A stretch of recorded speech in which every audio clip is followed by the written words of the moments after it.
mga binati o minahal kong matalumnom. Okay, today is December 23, 2024 guys. Nga diata guys sa Eco Rest House. Kuning kuan kay kuan man lagi kanang gihinloan ni nato aron mas limpyo si Jawa. Nga mo ni ang mahinlo na to guys, tighinlo na si Doro. Okay. Okay, mao na ni update sa Eco Rest House diri sa lungsod sa Matalom guys. Gipag grass cutter mingaw ka guys na way kon.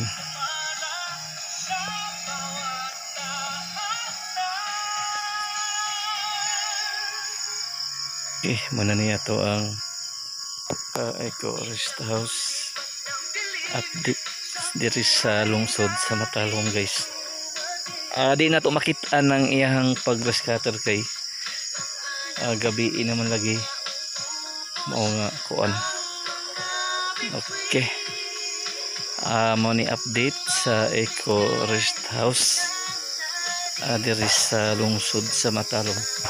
I hope nga magmalipayon ta sa pag-celebrate sa New Year. Happy New Year kanatong tanan diri sa lungsod sa Matalom. Nga sa mga negosyante nga ganahan magnegosyo diri sa lungsod sa Matalom, welcome mong tananha nga mo invest og business diri sa mong lungsod. Ang lungsod sa Matalom nanginahanglan og mga investor, nanginahanglan og mga negosyante. I hope nga daghang mosanong, daghang mo put up og negosyo diri sa lungsod sa Matalom karong 2025. Okay, once again Happy New Year kanatong tanan diri sa lungsod sa Matalom. Okay, mauna nig-update guys sa Eco Rest House. Wa jud sa silingan guys na mingaw no, wa jud palibot-libot pa. Okay,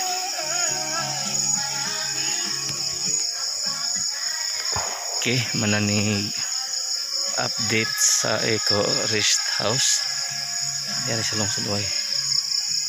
Way kataw-taw guys no. Og mahubog ka guys, pwede jud kang ang ganahan kay way samok pa. Mani ang kuan. Okay, I hope makuan natong karong 2025 nga mas malipayon, more blessing o God bless sa tanan. Okay, once again mabungahong bag-ong tuig kanatong tanan diri sa lungsod sa Matalom.